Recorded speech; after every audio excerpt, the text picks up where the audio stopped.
Hey, greetings. Just a shotgun email here, right from the built-in camera on the computer. So it's just going to be bang, bang. Just finished getting out an email to the members of freetheanimal.com, which is something I'm doing more and more. It's great because I get engagement back. Ironically enough, the membership is, if those who remember my blog from way back, there's tons of comment action, right? When I went membership, paid membership, that died down almost completely. And it turns out that the people who were very active in the comments aren't the kind of people who pay subscriptions. Interesting fact, isn't it? Right? Some of them are paid members, but most of the people I'd never known before. But then I look them up and or they tell me they've been reading my blog since the no soap, no shampoo days, which is like 2009, right? Go figure. Anyway, it's the email was about something that came across from a marketing guy that I've known for 30 years. He's like, sends me an email in all caps. He's got like, you got to check this out. And it's using, which was my vision. It's like, you have your master AI agent, and it's not linked into everything, but it can talk to other AIs they're specialist AIs, right? They just do one thing, right? And so the idea is you have your master AI that's kind of like your office manager, your executive secretary. And that's the only one you communicate with in plain language, just like you would communicate with an employee at that level. And then they go out and do all the stuff, and you do it, feed it, and you give feedback and everything. So this is, I don't know what all it can do, but the way it was put to me is that you can use it to write a book and research, references, everything. And really lazy man shit. Well, the problem is I didn't want just a short little book. I wanted something substantial. So I said, well, I'll give it a try. It requires a GPT-4, OpenAI Plus subscription, which is $20 a month. You enable it for plugins. There's tons of plugins now, right? I mean, looked into all of them. But so this one requires 3 plugins. So you've got GPT-4 plus 3 plugins doing this thing, and you're just prompting just like you normally do, but then they do what they do, right? So in 50 minutes, I had a 50-page book. Now, it's a mess, but all the information is there. I mean, like, references like you wouldn't believe. It just blew my mind. So I said, okay, I'm going to tell the membership in an email that I just sent out a while back I'm going to tell them, right? And but I did one thing beforehand. I said, what if, because this is a lazy thing, you do a little prompt and it gets going, so it outlines the whole project, and then it goes step by step. It stops, kind of like when Netflix says, hey, are you still watching? And you go like, literally, keep going, boom, keep going, keep going. I ran up against the 25 prompts and 3-hour limit, so I had to wait an hour to continue. But that's a cool thing about this is like, there's no, the AIs don't have, it's like, wow, you've been gone 2 hours. They don't know, right? Or if they do, they don't care. So when you go back in, it's just like you prompted again in 5 seconds, right? So I got this thing done inside of 50 minutes total time. With the break in between, I had to wait an hour. And then, so before I write the email, I said, you know what, I'm going to try something. I'm going to do this again. But instead of like being lazy, because I put in a big ass prompt and then I did the keep going, keep going, keep going. All right, this time I said, okay, we're going to take it step by step. I said, here's the book I want. It's on fasting, by the way. It's going to be about 50 pages. It's going to be a great all-inclusive guide, and it's going to be better than any 300-page book out there, which is mostly bullshit filler, right? Why do they do 300-page book? Because it would look ridiculous if it's not. It's got to be like that thick in a hardcover and weigh something, right? There's hardly any subject in the world you can't cover in 50 pages, right? You know, unless you're talking, you know, a manual for, you know, fighter jet or a rocket to the moon or some shit, you know. I just watched Top Gun Maverick again last night, and his first thing, he walks in for the manual for the F-18. It's that thick, you know, drops it in the trash. Good scene, you know, great movie. And tonight, after this, I'm going to watch Princess Bride because of Elon's I'd never seen it. So I got it downloaded, and I'm going to watch that because he says it's a great movie, and he used that line, you know, I don't care. I got to see that. So anyway, I thought I'd pop off the video. And so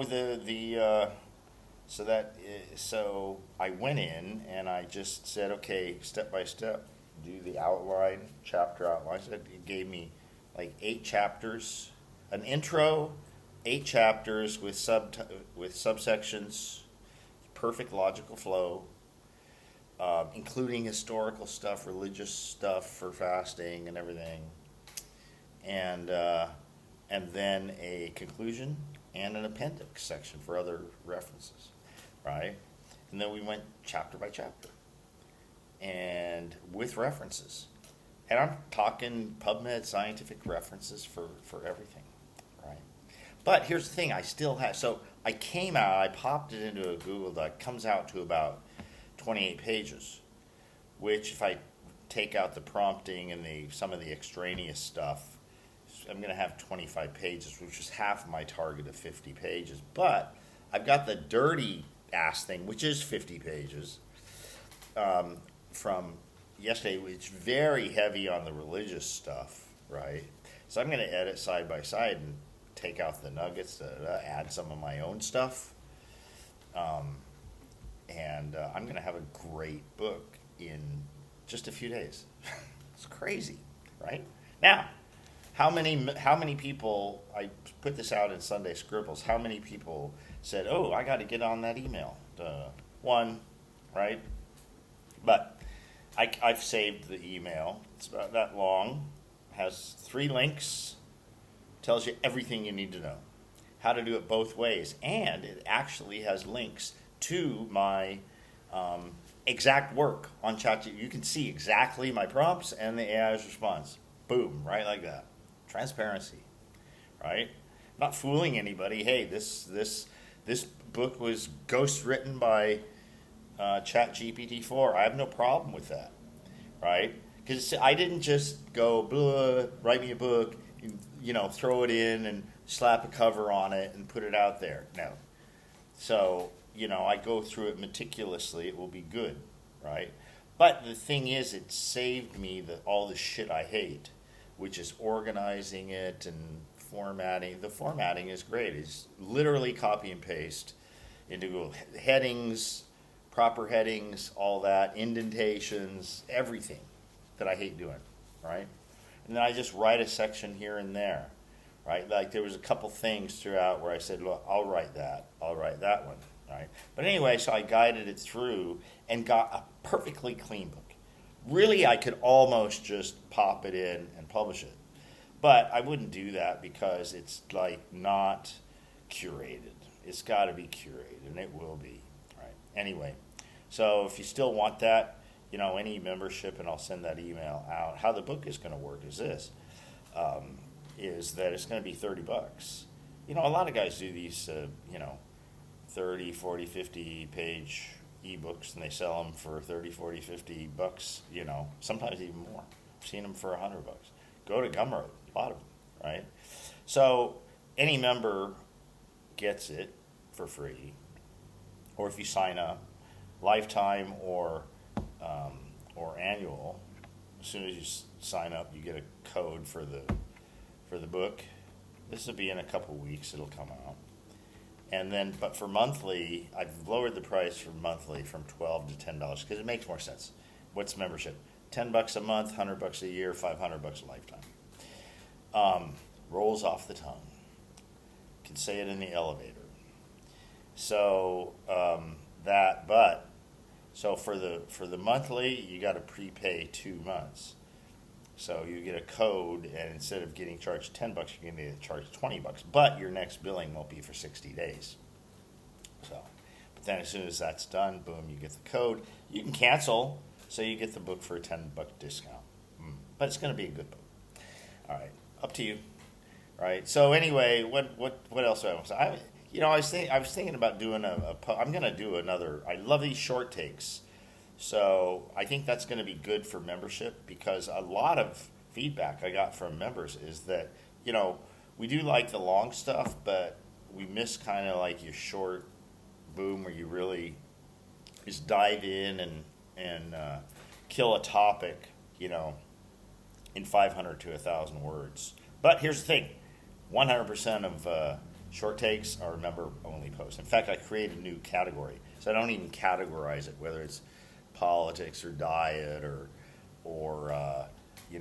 geo arbitrage or expat living or anything like that. It just goes to short takes, 100% membership. So you'll never see one if you're not a member. And those are going to be very popular, guaranteed. So the other thing is I got another recommendation I think I'm going to implement. See, I've been doing like food photos and stuff on like Twitter, and I really get nothing. I get no, and then someone says, the place for that is really Instagram, right? Let's design that. So food photos, travel log stuff, your travel photos or expat living stuff, and I thought, that's a great idea. And really not any writing to speak of unless say, I'm here, boom, But it's just a presence, and if people want to follow it, then they can. So I'm going to add Instagram to the mix, and it'll automatically do it to the Facebook page, which, I never even look at. But if my posts go in there and pop up, okay, fine, right? I'll never, ever engage in Facebook, ever. I won't even engage on Instagram. I'm just going to pop the shit up there. You want to get a hold of me, go to freetheanimal.com. Fuck off. I loathe Instagram. I really do. Always hated it. It's bullshit, right? But I'll do it. If I can just say, I got this photo here, plop, bam, right from my phone. I'm not even put it on the computer or look at it from the web on the computer. Just phone only. Never look at notifications. Don't give a fuck, right? Just put the pictures up there, right? Whatever. I'll put that on the blog, right? Okay, political antagonism. So I'm gonna do a short take. I've got a long form coming out, but that's a member's post too. But what is it? I've really come to kind of put this this COVID thing together. So I've got another little integration on that. So I'm going to do a short take on that. I don't think I'm going to do it tonight. I'm already been up since, what is it? I'm already at 18 hours for the day. Not quite.